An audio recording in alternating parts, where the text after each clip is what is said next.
नमस्कार दोस्तों, आप सभी का स्वागत है आज के इस यूट्यूब वीडियो में। तो हम बात करने वाले हैं NISM सीरीज 5 के बारे में। तो स्टार्ट करते हैं अपना वीडियो। NISM सीरीज 5,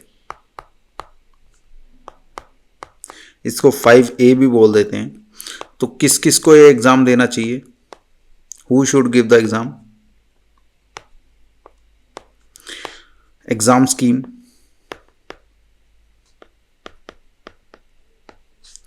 और इन्वेस्टमेंट पर्सपेक्टिव। ये तीन चीजें हम बात करेंगे। इंट्रोडक्टरी वीडियो 2 पार्ट्स में ही खत्म हो जाएगा। तीसरा पार्ट, अगर आप खुद का इन्वेस्टमेंट कुछ भी करते हो, 1 लाख 2 लाख 5 लाख कितना भी इन्वेस्टमेंट करते हो, definitely it is going to help you shape your investment journey। तो ये एग्जाम सिर्फ उनके लिए नहीं है, या फिर ये सीरीज सिर्फ उनके लिए नहीं है जो एग्जाम देने वाले हैं, जो जॉब करने वाले हैं। अगर आपका खुद का इन्वेस्टमेंट 5 लाख भी है या 4 लाख भी है या उससे ऊपर कितना भी है, तो definitely 110% you should watch this particular series of NISM 5, or you should buy this book and you should study this book, right? तो मैं स्टार्ट करता हूं ये इंट्रोडक्टरी वीडियो जो कि NISM सीरीज 5 के ऊपर है, और इस पर्टिकुलर सीरीज में हम क्या क्या पढ़ने वाले हैं, ठीक है, ये हम बात करेंगे। ये वीडियो जैसे जैसे आगे बढ़ेगा, और फाइनली ये थर्ड टॉपिक को 110% देखने की कोशिश कीजिए क्योंकि यही शेप करेगा आपकी इन्वेस्टमेंट की जर्नी को, आपके माइंडसेट को। आपके माइंडसेट में क्या जाना चाहिए इन्वेस्टमेंट करने से पहले, आपकी सोच कैसी होनी चाहिए, वो एक बहुत बड़ा मेजर फैक्टर होगा आपकी इन्वेस्टमेंट जर्नी का। तो स्टार्ट करते हैं। NISM सीरीज 5, किस किस को ये एग्जाम लिखना चाहिए? समझिए, अगर आप जॉब करना चाहते हैं, जॉब, या फिर आप म्यूचुअल फंड डिस्ट्रीब्यूटर बनना चाहते हैं, MFD, तो डेफिनेटली ये एग्जाम या ये सीरीज आपके लिए बहुत इंपॉर्टेंट हो जाती है। और फाइनली हम ये भी बात करेंगे कि आप इन्वेस्टमेंट करते हैं तो भी ये सीरीज आपके लिए बहुत ज़रूरी है। चलिए पहले जॉब से शुरू करते हैं। अगर आप जॉब करना चाहते हैं, कहाँ जॉब करना चाहते हैं? आप किसी भी बैंक के साथ, बैंक की बेसिकली म्यूचुअल फंड टीम के साथ जॉब करना चाहते हैं। जैसे मान लो SBI है, HDFC है, ICICI है, एक्सिस है, कोटक है, ठीक है, या और कोई एडलवाइज है, या फिर आपका निपोन है, आपका जियो ब्लैक रॉक है,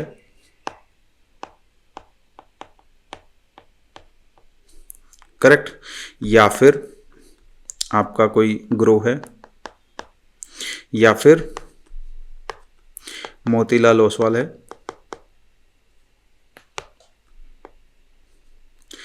या फिर एंजल वन है। ये दो भी अपने खुद के प्रोडक्ट लॉन्च करते आ रहे हैं और काफ़ी अच्छे प्रोडक्ट रहते हैं। ये मैं अलग से क्यों लिखा? Because I am sub broker of this particular 2 firms, right. तो इनके साथ आप अगर जॉब करना चाहते हैं तो डेफिनेटली आप ये पर्टिकुलर सीरीज आपको देखनी ही देखनी चाहिए। अगर इनके डिस्ट्रीब्यूटर भी बनना चाहते हैं, जैसे basically I am sub broker come distributor, मतलब डिस्ट्रीब्यूटर उसका पार्ट बन गया, राइट, सब ब्रोकरशिप का। उसमें ETF में भी इन्वेस्टमेंट है हमारे पास, US के अंदर इन्वेस्ट करना चाहते हैं वो भी ऑप्शन है अपने पास। तो आप डायरेक्टली स्टॉक्स के अंदर करना चाहते हैं, FNO करना चाहते हैं, बहुत सारे कंपोनेंट्स उसके अंदर, इवन लोन भी आ जाता है, इंश्योरेंस भी आ जाता है। तो all together we have so many different products, but mutual fund उसका एक छोटा सा पार्ट बन जाता है। तो आप म्यूचुअल फंड डिस्ट्रीब्यूटर के अंदर, डिस्ट्रीब्यूशनशिप के अंदर आना चाहते हैं तो डेफिनेटली आप हमसे भी कांटेक्ट कर सकते हैं। अगर आपको हमारा पढ़ाने का स्टाइल, समझाने का स्टाइल अच्छा लगता है और लगता है कि हम आपको एक बेटर एडवाइस दे सकते हैं तो definitely you can contact with us and हम उसके रिगार्डिंग बात कर सकते हैं। और हर किसी का रिस्क प्रोफाइल अलग होता है। 25 साल के बच्चा अलग तरीके से काम करता है, 35 वाला अलग, 45 वाला अलग, उनके लिए प्रोडक्ट्स भी अलग अलग तरीके से डिफाइन होते हैं, राइट। तो ये चीज़ें आपको अगर समझ में आती है तो डेफिनेटली आपको इन्वेस्टमेंट जर्नी किसी इन्फॉर्म्ड पर्सन से बात करके ही शुरू करनी चाहिए, राइट। ये इंट्रोडक्शन ठीक है जॉब के लिए हो गया। अब इसके बाद आप डिस्ट्रीब्यूशनशिप में आना चाहते हैं। डिस्ट्रीब्यूशनशिप जैसे कि मेरे पास है ये दो का। अब डिस्ट्रीब्यूशनशिप में बहुत सारी कंपनीज है, जैसे एनजे वेल्थ हो गया, ऐसे बहुत सारे अलग अलग कंपनीज हैं जिनके पास, जैसे ग्रो है, ग्रो के प्लेटफॉर्म पे आपको HDFC भी दिखेगा, आपको एक्सिस भी दिखेगा, आपको मैक्स भी दिखेगा, आपको ICICI, Axis, Kotak, Edelweiss, Nippon, Jio और भी बहुत सारे, कैनरा, रिबेको, दुनिया भर की कंपनियां दिखेंगी, ठीक है। तो प्लेटफॉर्म किसका है? ग्रो का है। जैसे जोमेटो का प्लेटफॉर्म है, बाकी अलग अलग रेस्टोरेंट्स ने अपने प्रोडक्ट्स डाले हुए हैं, वैसे ही प्लेटफॉर्म ग्रो का है और उस पर प्रोडक्ट बहुत सारी कंपनियों ने लिस्ट किए हुए हैं। तो आप बेसिकली म्यूचुअल फंड डिस्ट्रीब्यूशन में आना चाहते हो तो आप किसी एक कंपनी के साथ जुड़ सकते हो और वो कंपनी अपना प्लेटफॉर्म प्रोवाइड करेगी और आप उसमें जो आपके क्लाइंट्स हैं उनको ऐड करते चले जाओगे, तो फाइनली आपको पे आउट कंपनी की तरफ से आना शुरू हो जाएगा। जैसे जोमेटो की तरफ से भी पे आउट, वो तो खैर उन्हीं के पास जाता है। तो टेक्निकली प्लेटफॉर्म पे जितने भी आप एनरोल करोगे लोगों को, आपका कमीशन उतना बढ़ता चला जाएगा, ठीक है। तो आप डिस्ट्रीब्यूशनशिप ले सकते हो मल्टीपल कंपनीज की।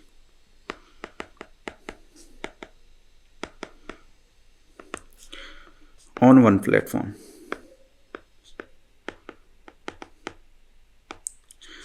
करेक्ट। तो इन दोनों में फर्क क्या है? इन दोनों में ये फर्क है, यहां पर आप किसी एक कंपनी को ज्वाइन करते हो, यहां पर आप मोतीलाल में जॉब पे ज्वाइन होगे तो सिर्फ मोतीलाल के प्रोडक्ट्स को प्रमोट करोगे। एंजल वन में जॉब ज्वाइन होगे तो सिर्फ एंजल वन के प्रोडक्ट को प्रमोट करोगे। एक्सिस में, SBI में, जहां पर भी ज्वाइन होगे सिर्फ उसी के प्रोडक्ट प्रमोट होंगे, इसके अलावा नहीं होंगे। लेकिन अगर आप डिस्ट्रीब्यूटर बनते हो तो आपके पास 550 प्लस प्रोडक्ट हैं आज के दिन, एट प्रेजेंट 550 से ज़्यादा प्रोडक्ट हैं, उनको आप मार्केट कर सकते हो अपने अकॉर्डिंग, अपने नीड के अकॉर्डिंग। आदित्य बिरला, सन लाइफ, ऐसे करके दुनिया जहान के प्रोडक्ट हैं, ठीक है। इन सब को प्रमोट किया जा सकता है आपके द्वारा और आपको उसका कमीशन मिलेगा। अब इन दोनों के बीच क्या फर्क है ये भी समझ लो। जॉब और MFD, म्यूचुअल फंड डिस्ट्रीब्यूटर, दोनों के बीच में क्या फर्क है? बेसिक डिफरेंस समझाने की कोशिश करता हूं। जॉब में फिक्स सैलरी मिलती है, इसमें कुछ भी फिक्स नहीं होता। यहां पर जॉब यहां पर बॉस आपको टारगेट देगा, यहां पर कोई टारगेट नहीं है। यहां पर सेल्फ डिसिप्लिन की जरूरत नहीं है, बॉस का डिसिप्लिन चलेगा। यहां पर सेल्फ डिसिप्लिन, ठीक है। अब बॉस का डिसिप्लिन है तो बॉस आपसे काम करवाता रहेगा। अगर आप ऐसे इंसान हो जो अपने ऊपर कंट्रोल नहीं रख पाते तो जॉब कर सकते हो, लेकिन आप अपने ऊपर, अपने माइंड के ऊपर कंट्रोल कर पाते हो, अपना टाइम यूटिलाइज करने की तरफ आपका फोकस ज़्यादा है, तो definitely mutual fund distribution is a great business. ये नेटवर्क मार्केटिंग से कहीं ज़्यादा अच्छा है, कहीं ज़्यादा अच्छा है, ठीक है। नेटवर्क मार्केटिंग मैं बुराई नहीं करूँगा, बट वहाँ एक सपने दिखाए जाते हैं, यहाँ सपने पूरे होते हैं आसान भाषा में, और हो सकते हैं, और इसके लिए लोग भी काफ़ी जल्दी आपको मिल जाते हैं otherwise of network marketing. Network marketing में इतने आसानी से कोई भी काम करने को तैयार नहीं होता, यहाँ आसानी से हो जाता है, ठीक है। और सैलरी की कहीं ना कहीं कुछ लिमिटेशन है, मतलब कितना ही पहुंच जाओगे, 3-4 लाख पे पहुंच जाओगे, यहां कोई लिमिटेशन नहीं है, नो लिमिटेशन। हो सकता है आपके अंडर 100 करोड़ का एयूएम हो और 1% के आसपास भी लगाए तो 1 करोड़ रुपए आपको साल का आ रहा हो, उससे ज़्यादा भी हैं, तो उससे कहीं ज़्यादा भी लोगों के पास आता है पैसा। करेक्ट। तो ये चीज़ें आप अपने दिमाग में सोच के चलो। बट जॉब में जनरली आप सिर्फ डिस्ट्रीब्यूशन कर रहे हो तो 20-25-30 हज़ार के आसपास का मान के चल सकते हो, इसके आसपास जॉब मिलती है। बट डिस्ट्रीब्यूशन में आप ठीक ठाक SIP 8-10 लाख की भी SIP जोड़ लेते हो तो अच्छे अमाउंट, अच्छे लेवल पे पहुंच जाते हो। 3-4-5 लाख रुपए काफ़ी आसानी से पैसिवली आना शुरू हो जाता है। 4-5 साल लगते हैं, बट डेफिनेटली ये बहुत अच्छा अपॉर्चुनिटी बन जाता है। 10 लाख के हिसाब से मैं एक रफ कैलकुलेशन बता देता हूँ आपको। 10 लाख रुपए पर मंथ की SIP इकट्ठी कर ली, साल का 1 करोड़ 20 लाख रुपए हो गया, तो 5 साल में कितना हो गया? टेक्निकली ये 1 करोड़ 20 लाख को 5 से मल्टीप्लाई कर 6 करोड़ रुपए आपका AUM इकट्ठा हो गया, जो आपने खुद से क्लाइंट के साथ एक्वायर किया है। और ये कुछ बढ़ेगा भी 5 साल में, तो ये 8 करोड़ रुपए होगा। अब टेक्निकली 0.8% या 1% हाइपोथेटिकल मान लो, तो आपके 8 लाख रुपए साल का आने लग गया 5 साल में।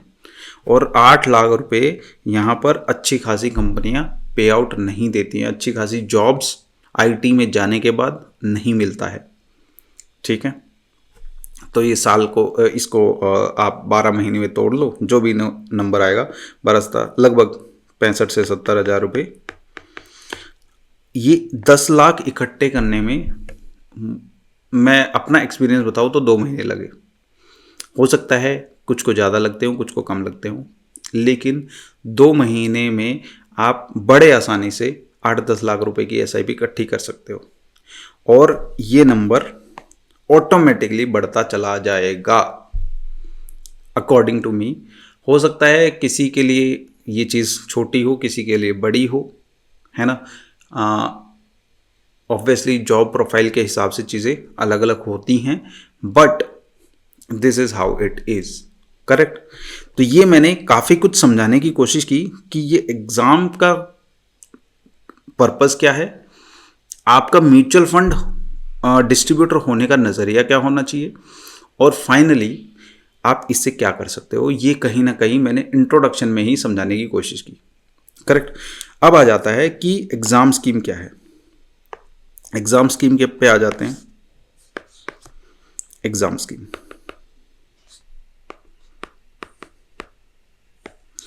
टेक्निकली 100 क्वेश्चन है, 50 वाला पास है और कोई भी नेगेटिव मार्किंग नहीं है। बहुत ही इजी सा एग्ज़ाम है। मुझे टेक्निकली 2 दिन लगे ये एग्ज़ाम क्लियर करने में। 2 दिन पढ़ाई की मैंने और finally I cleared this exam. मैं इसका बैकग्राउंड भी बताना चाहूँगा 2 दिन क्यों लगे। बिकॉज मैं 2017 से म्यूचुअल फंड के अंदर इन्वेस्ट कर रहा हूँ, मोटा मोटा 8 साल हो गए। जो मेरी स्टार्टिंग की NAV थी, मैंने जहाँ इन्वेस्ट किया था वो NAV लगभग 7x हो चुकी है। स्टार्टिंग पहली जो मेरी इन्वेस्टमेंट थी वो 7 गुना हो चुकी है 8 सालों में। मैं ये नहीं बोल रहा मेरे पैसे 7 गुना हुए हैं, नहीं। मेरी जो फर्स्ट NAV मुझे मिली थी, निपोन का मैंने स्टार्ट किया था, उस टाइम रिलायंस होता था, फिर वो बाद में चेंज होकर निपोन हो गया। तो जो पहली इन्वेस्टमेंट थी दैट बिकेम 7x। करेक्ट। तो ये मेरा आधार था और यहां से मुझे इंडेक्स फंड्स, फंड क्या होते हैं, मल्टी कैप क्या होता है, फ्लेक्सी कैप क्या होता है, ठीक है, हाइब्रिड फंड क्या होते हैं, ठीक है जी, स्मॉल कैप्स क्या होते हैं, लार्ज कैप्स क्या होते हैं, मिड कैप्स क्या होते हैं, ये ऑटोमेटिक मेरे डिस्ट्रीब्यूटर के साथ बात करते करते ये सब चीज़ें मुझे ऑटोमेटिक पता थी, इसलिए मुझे 2 दिन लगे। अगर आपको ये सब चीज़ें नहीं पता, इसके अलावा भी बहुत सारी चीज़ें होती हैं। NAV कैसे कैलकुलेट होती है, ठीक है, इन्फ्लेशन क्या होती है, डेट फंड्स क्या होते हैं, ठीक है।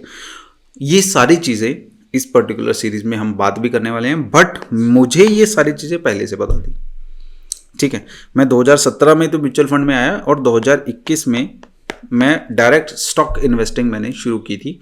एंड ये जर्नी आज तक की मेरी ऑलमोस्ट 8 ईयर्स की है। तो इस वजह से ये मैं सीरीज भी बना रहा हूँ और 2 दिन में मेरा हुआ। आपका अगर आपको बिल्कुल नहीं आता तो 7 डेज पकड़ के चलिए, आप डेफिनेटली ये एग्ज़ाम पास कर पाएंगे। करेक्ट। तो ये मेरा ओवरऑल बताने का था कि जो NISM के बारे में सीरीज 5 के बारे में इंट्रोडक्शन था वो ख़त्म हो गया। अब हम फाइनली जो जिस चीज़ की बात करने वाले हैं वो है इन्वेस्टमेंट पर्सपेक्टिव, कि इन्वेस्टमेंट का नज़रिया क्या होना चाहिए। ये मैं सबसे इम्पोर्टेंट पार्ट इसलिए बोलूँगा क्योंकि ठीक है ये सारी चीज़ें तो आपको समझ में आ गई, लेकिन एक्चुअल में आपकी लाइफ कहाँ से चेंज होती है। आपकी लाइफ चेंज होती है कि भाई पैसा है और वो सही जगह यूटिलाइज हो, वो कैसे पता चलेगा? वो तभी पता चलेगा जब आपने उसके लिए प्लान किया होगा। मतलब इसको इस तरीके से समझिए, इन्वेस्टमेंट क्यों करनी है ये आपका सवाल सबसे पहले आपके दिमाग में आना चाहिए। तो आपका आंसर आएंगे, उसके बाद आंसर आएंगे एजुकेशन के लिए करना है, कार के लिए करना है, होम के लिए करना है, और भी बहुत सारे आ सकते हैं। मेरे लिए पर्टिकुलरली मेरे लिए it is like financially free.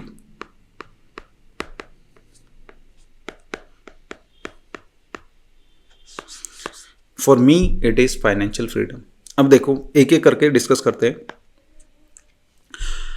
आपका एक बच्चा है और मैं एग्जाम्पल इस तरीके से दूंगा कि मैं गलत या नेगेटिव पर्सपेक्ट ना दिखा के आपको पॉजिटिव दिखाने की कोशिश करता हूँ। एजुकेशन के लिए आपने प्लानिंग नहीं की है। देखो एक कोटेशन के साथ शुरू करते हैं, failing to plan is planning to fail।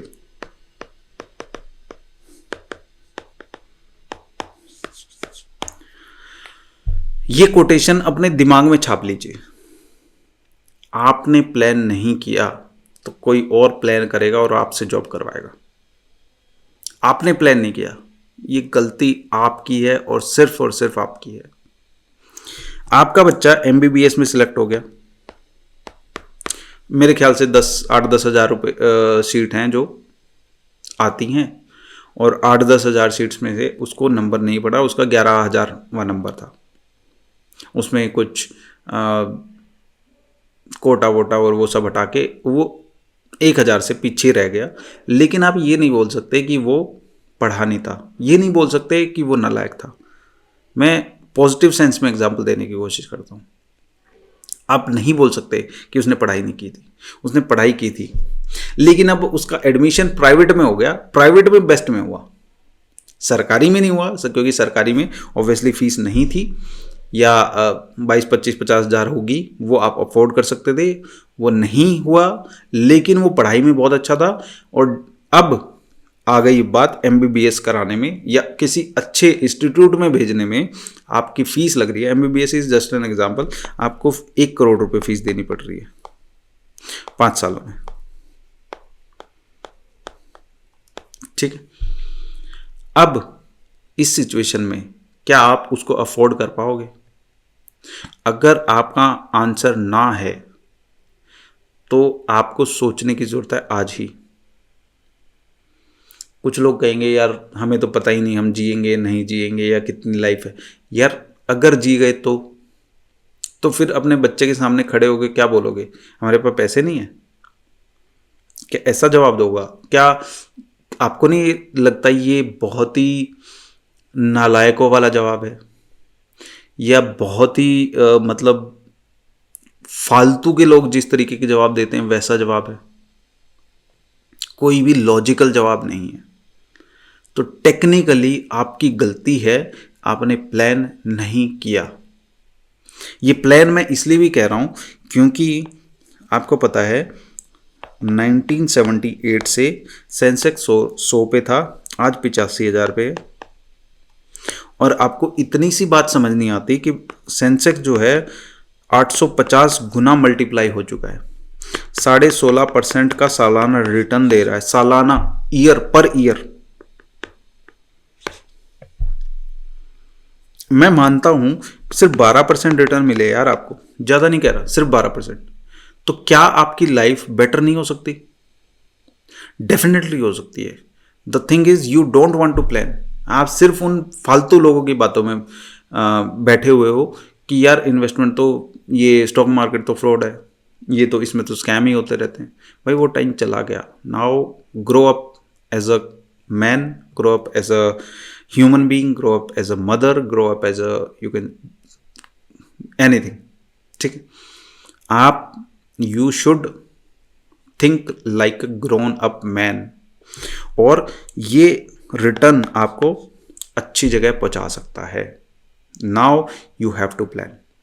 तो इतना गुना अगर रिटर्न आया है, ऑब्वियसली उसमें अप्स एंड डाउन्स होंगे, हैं ही। 2001 में भी क्रैश हुआ, 2008 में भी हुआ, 2020 में भी हुआ, आगे भी होगा, 1991 में भी हुआ था, आगे भी होगा। लेकिन लॉन्गर रन में सिंपल है। आप देखो इन्फ्लेशन,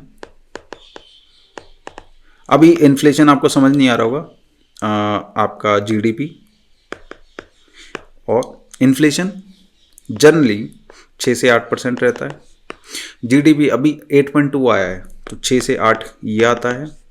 और कुछ कंपनियां भी तो अपने आप से करेंगी, कंपनीज 2 से 3% वो खुद भी ग्रो करेंगी। तो यही तो मिला के बनता है 14 से 15% रिटर्न। इन्हीं चीजों को मिला के बनता है। इन्फ्लेशन कम हो गई तो भाई आपके पैसे की भी तो उतनी जरूरत नहीं रही। इन्फ्लेशन जैसे जैसे कम होती चली जाएगी, आपकी मनी की डीवैल्यूएशन भी कम होती चली जाएगी।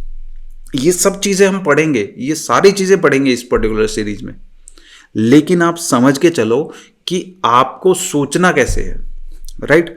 अभी आते हैं दूसरी चीज पे, फाइनेंशियल फ्रीडम। मैंने एक टर्म लिखा, फाइनेंशियल फ्रीडम। फाइनेंशियल फ्रीडम क्या होता है?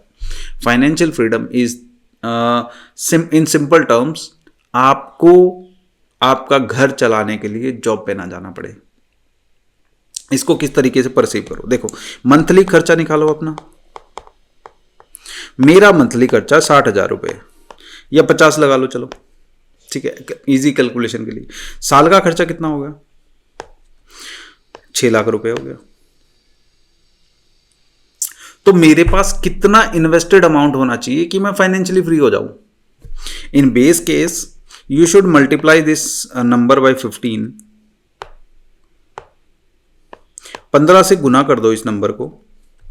You should be investing 90 lakhs in base case, base, and in best case you should multiply this number by 25, 1.5 CR। मतलब कि बेस केस में आपका 90 लाख आप इंडेक्स फंड में इन्वेस्ट कर दो। इंडेक्स फंड क्या होते हैं वो सब हम जानेंगे, निफ्टी 50, सेंसेक्स, इसमें इन्वेस्ट कर दो 90 लाख रुपए। तो आप 90, मैंने बताया ना कितना रिटर्न आता है, लगभग 15% आता है, 14% आता है। टैक्स वाइज काटने के बाद 13 ही लगा लो, 14 ही लगा लो।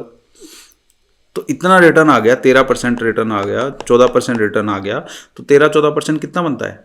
मल्टीप्लाई करो, लगभग 11-12 लाख रुपए बनता है। मेरा खर्चा तो 6 लाख है, मतलब 6 लाख रुपए मैंने निकाल भी लिए और अलग से 6 लाख रुपए उसमें छोड़ भी दिए। तो टेक्निकली 90 लाख, अगले साल 96 लाख रुपए हो गए। फिर से वही wash range repeat, right? Best case में 1.5 करोड़, क्योंकि हर साल 13% देगा, ये बड़ा मुश्किल है। तो ये प्लान करना पड़ेगा। तो टेक्निकली फाइनेंशियल फ्रीडम इज कि आप ये करो और फाइनेंशियली फ्री हो जाओ। इसके भी कुछ बता सकता हूँ। इसमें क्या कर सकते हो, 1.5 करोड़ पे जब आप पहुंच जाओगे तो 2 चीज़ें कर सकते हो। आप इसको हाइब्रिड फंड में लगा सकते हो।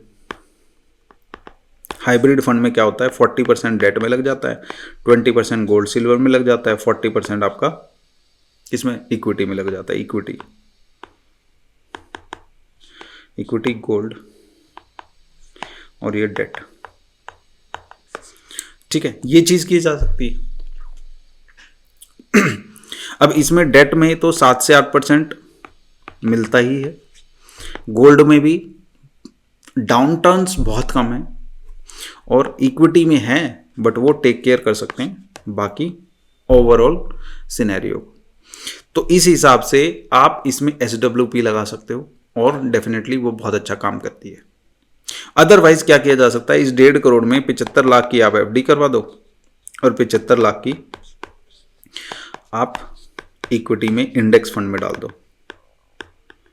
ये 75 लाख 6 लाख के हिसाब से कितने साल, 12 से 13 साल लगेंगे, तब तक ये हर 5 साल में equity double, index fund double हो जाता है। इंडेक्स फंड हर 5 साल में डबल हो जाता है, तो 10 साल में 4 गुना हो जाएगा। तो 4 से 5 गुना, इसका मतलब 4 गुना ही लगा लो, मोटा मोटा ये हो जाएगा 3 करोड़ रुपए, जब तक ये 75 लाख आपका खत्म होगा। इसको फिर से डिवाइड कर दो अगले 10 साल के लिए, 1.5 करोड़ रुपए FD में डालो और 1.5 करोड़ रुपए इंडेक्स फंड में डाल दो। ये जब तक खत्म होगा ये फिर से 6 करोड़ रुपए हो जाएगा। इस तरीके से प्लान किया जा सकता है। ऐसे कर प्लान करने के बहुत सारे मेथड है। द थिंग इज आप पहुंचो तो सही, और इस 12 साल में कुछ थोड़ा बहुत कुछ करोगे भी आप डेफिनेटली, ऐसा नहीं है कुछ नहीं करोगे। ये फाइनेंशियल फ्रीडम इज लाइक कि आप ह्यूमिलिटी से बच जाओ। ये इसलिए है कि आपका बॉस आपको प्रताड़ित ना कर पाए। आप प्रताड़ना कब झेलते हो, जब आपके हाथ में पावर नहीं होती। देखो सिंपल है, money is not money, money is power. Power of what? Power to decide what to do with your day, what to do with your month, what to do with your year and what to do with your life. Ultimately life पे आप पहले दिन पे पहुंचते हो। कुछ दिन आप खरीद सकते हो अपनी इन्वेस्टमेंट से, फिर मंथ खरीदते हो, फिर ईयर खरीदते हो, फिर फाइनली लाइफ खरीदते हो। Your investment perspective should be such कि आप लाइफ से जॉब को कभी चाहो हटा सको, जब चाहो। The final goal is not money, the final goal is power, and power of what? Power to decide what to do with your time. Guitar बजाना बजाओ, घूमने जाना है जाओ, कार खरीदनी है खरीदो। फाइनल गोल इज आपका इंटरेस्ट से सारे खर्चे पूरे हो जाए, आपके ब्याज से आपका घर का खर्च चले और ब्याज से ही सारी चीजें पूरी हो जाए। Money is not money, money is power, power to do whatever you want, right? This is the final goal of investment according to मी।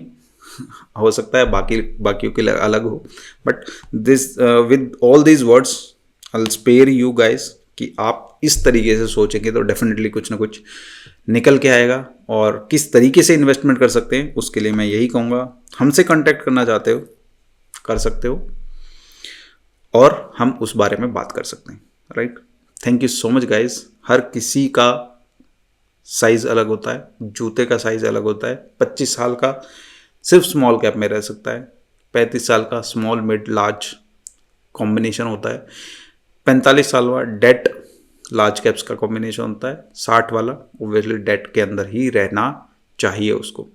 तो हर किसी का रिस्क प्रोफाइल अलग होता है, हर किसी की प्रोफाइलिंग अलग होती है। वो बात करके और उसको समझ के ही चीज़ें समझ में आती हैं, right? With this I am thanking you guys कि आपने ये वीडियो लास्ट तक देखा और डेफिनेटली आप इस जर्नी में बहुत आगे जाओगे, right? Thank you so much guys, enjoy.